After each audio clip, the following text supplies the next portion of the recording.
Assalamualaikum warahmatullahi wabarakatuh.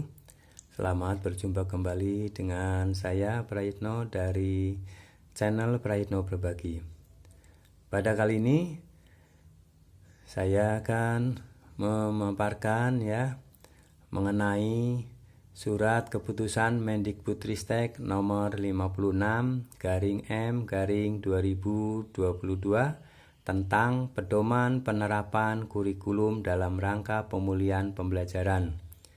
Bapak Ibu guru, orang tua siswa, dan pemerhati pendidikan, di dalam rangka pemulihan pembelajaran, Mendikbudristek melalui suratnya nomor 56 ini memberikan pedoman tentang bagaimana pelaksanaan kurikulum di tahun ajaran 2022-2023 yang ada 3 opsi kurikulum yang akan dilaksanakan. Masing-masing penerapan kurikulum 2013 secara utuh, kemudian penerapan kurikulum 2013 yang disederhanakan, disesuaikan dengan satuan pendidikan, dan kurikulum merdeka yang akan dilaksanakan di sekolah penggerak maupun sekolah bukan penggerak dan sekolah menengah kejuruan yang khusus akan menerapkan kurikulum merdeka. Baik, seperti apa dari 3 opsi kurikulum yang akan diterapkan di satuan pendidikan di tahun ajaran 2022-2023. Di sini melalui surat keputusan Mendikbudristek nomor 56 menjadi pedoman untuk penerapannya.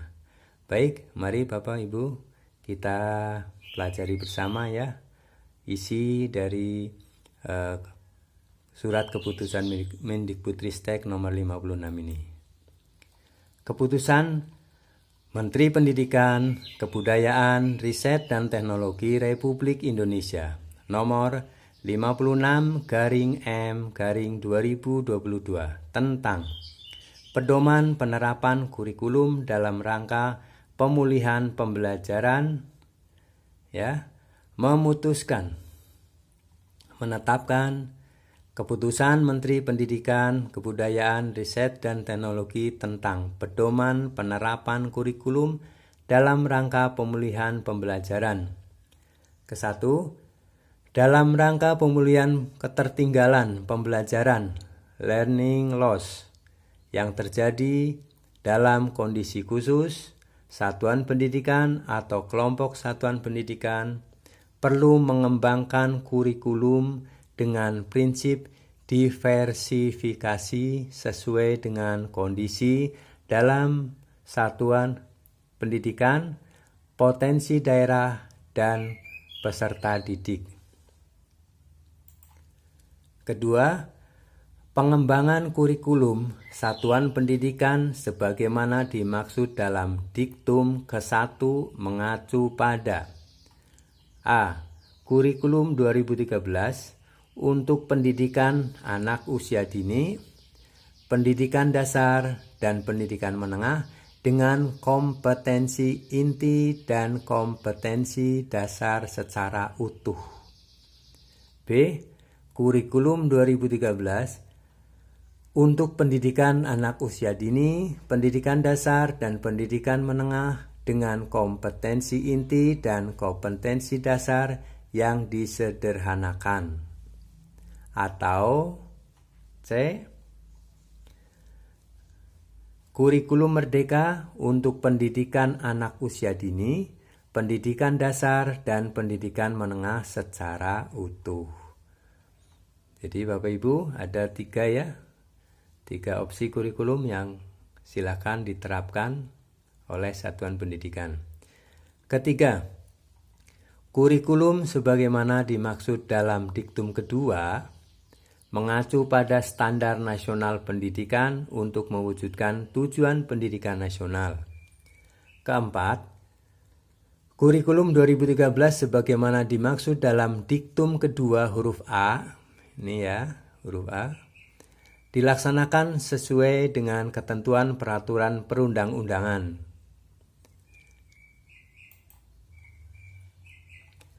Kelima, kurikulum 2013 sebagaimana dimaksud dalam diktum kedua huruf B ditetapkan oleh pemimpin unit utama yang membidangi kurikulum, asesmen, dan perbukuan.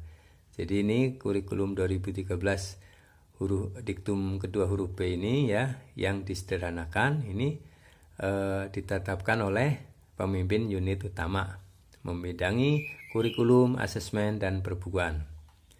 Keenam, kurikulum merdeka sebagaimana dimaksud dalam diktum kedua huruf C tercantum dalam lampiran 1 yang merupakan bagian tidak terpisahkan dari keputusan menteri ini.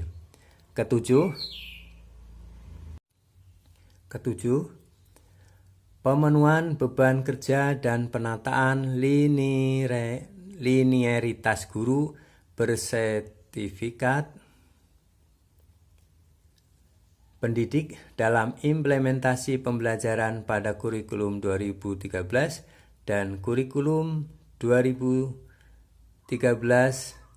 yang disederhanakan sebagaimana dimaksud dalam diktum kedua huruf A dan huruf B dilaksanakan sesuai dengan ketentuan perundang-undangan.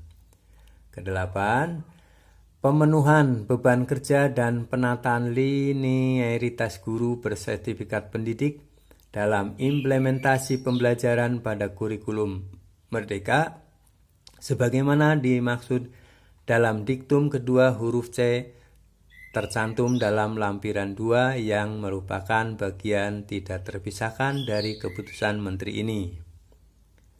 Kita lanjutkan. Kesembilan, bagi satuan pendidikan yang ditetapkan sebagai pelaksana program sekolah penggerak dan program sekolah menengah kejuruan pusat keunggulan, kurikulum yang digunakan mengacu pada kurikulum merdeka dan pemenuhan beban kerja guru serta linearitas sesuai dengan keputusan menteri ini. Ke-10, pelaksanaan kurikulum 2013 yang disederhanakan sebagaimana dimaksud dalam diktum kedua huruf B dapat diberlakukan secara serentak mulai kelas 1 sampai dengan kelas 12. Ini untuk pelaksanaan kurikulum yang disederhanakan. Ke-11, pelaksanaan kurikulum merdeka sebagaimana dimaksud dalam diktum kedua huruf C diberlakukan secara bertahap dengan ketentuan sebagai berikut. A. Tahun pertama dilaksanakan bagi peserta didik dengan usia 5-6 tahun pada pendidikan anak usia dini, serta peserta didik kelas 1 dan kelas 4, kelas 7 dan kelas 10 pada jenjang pendidikan dasar dan pendidikan menengah. B. Tahun kedua dilaksanakan bagi peserta didik dengan usia 4-6 tahun pada pendidikan usia dini, serta peserta didik kelas 1, kelas 2, kelas 4, kelas 5, kelas 7, dan kelas 8, kelas 10, kelas 11 pada jenjang pendidikan dasar dan pendidikan menengah. C.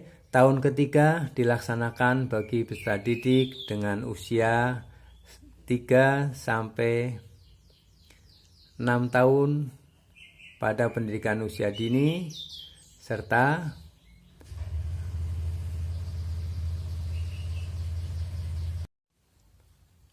C.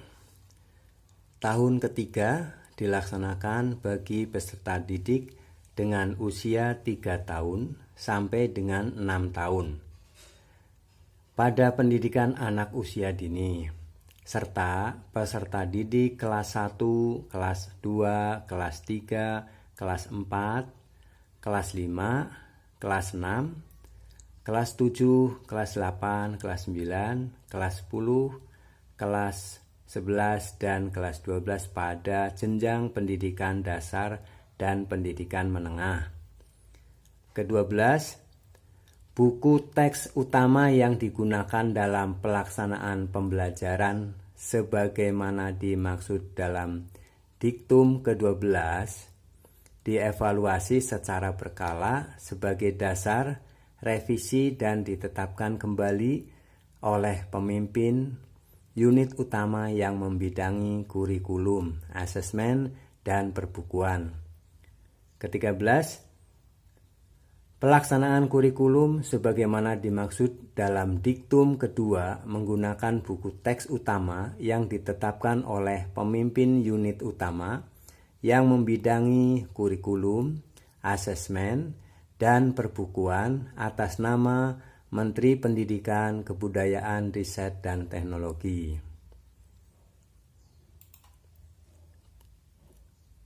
Ke-14, ketentuan pemenuhan beban kerja minimal 24 jam tatap muka dalam 1 minggu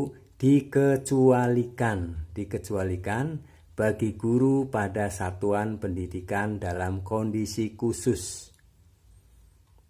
Ke-15, kurikulum merdeka sebagaimana dimaksud dalam diktum kedua huruf C mulai berlaku pada tahun ajaran 2022-2023. Ke-16, pada saat keputusan menteri ini mulai berlaku, A.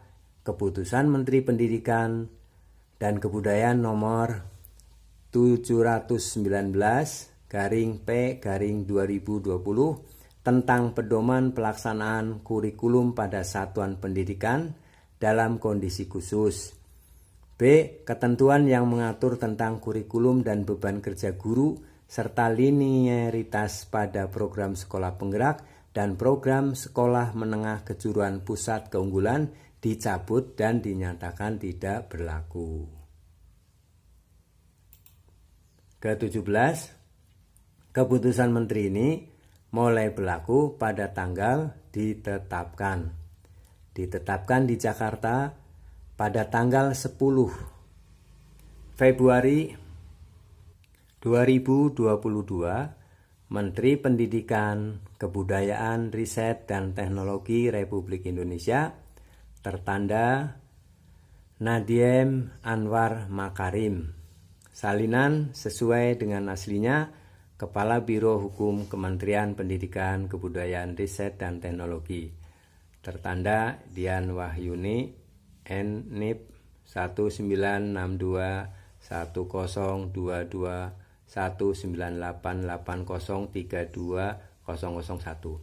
Nah, ini ya Bapak Ibu guru serta kepala sekolah ya. Ini gambaran ya, pedoman ya, surat keputusan Menteri Pendidikan, Kebudayaan, Riset, dan Teknologi Republik Indonesia nomor 56/M/2022 tentang pedoman penerapan kurikulum dalam rangka pemulihan pembelajaran ini sebagai pedoman Bapak Ibu guru serta kepala sekolah ya, pimpinan satuan pendidikan baik PAUD, SD, SMP, SMA, SMK semuanya ya. Ini adalah sebagai pedoman. Jadi Bapak Ibu guru kepala sekolah yang mau menerapkan ya di awal tahun pelajaran 2022-2023 silakan bisa memilih ya opsi yang ditawarkan oleh Kemendikbudristek. Jadi kalau sekolah masih tetap menggunakan kurikulum 2013 yang utuh ya, laksanakan.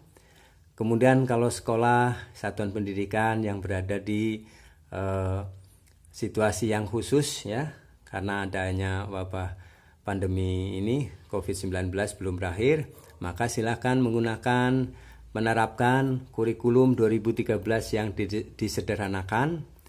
Dan untuk sekolah penggerak ya maupun sekolah-sekolah yang sudah siap di dalam menerapkan kurikulum merdeka ya akan diterapkan di tahun pelajaran 2022-2023 dengan penuh ya, dan ikuti, pelajari persiapannya ya, agar nanti pas pelaksanaan di tahun ajaran baru 2022-2023 kita semuanya udah siap ya. Di dalam rangka utama adalah pemulihan pembelajaran. Baik Bapak Ibu kepala sekolah ya, dan pemerhati pendidikan, inilah gambaran ya. Kita akan ikuti ya seperti apa yang telah diputuskan oleh Kemendikbud, dan ini sebagai pedoman ya. Jadi Bapak Ibu guru, kepala sekolah ya, pemerhati pendidikan tidak usah bingung ya. Silakan sesuai dengan kemampuan, kesiapan ya. Yang penting kerjasama antara guru dan kepala sekolah serta komite ya, untuk bisa menentukan ya mau penerapan kurikulum yang mana, yang opsi yang telah ditawarkan ya oleh Kemendikbudristek. Untuk itu semoga informasi ini bisa bermanfaat bagi Bapak Ibu guru, bagi kepala sekolah ya, dan pemerhati pendidikan, masyarakat semuanya. Silakan, itu ada 3 opsi yang telah ditawarkan oleh Kemendikbudristek. Selamat bertugas, selamat bekerja, mengabdi untuk pemulihan pembelajaran pendidikan di Indonesia. Baik, terima kasih. Mohon maaf apabila ada kesalahan di dalam pembacaan maupun di dalam menguraikan ya, menjelaskan ini. Mohon maaf dan terima kasih. Semoga bermanfaat. Assalamualaikum warahmatullahi wabarakatuh.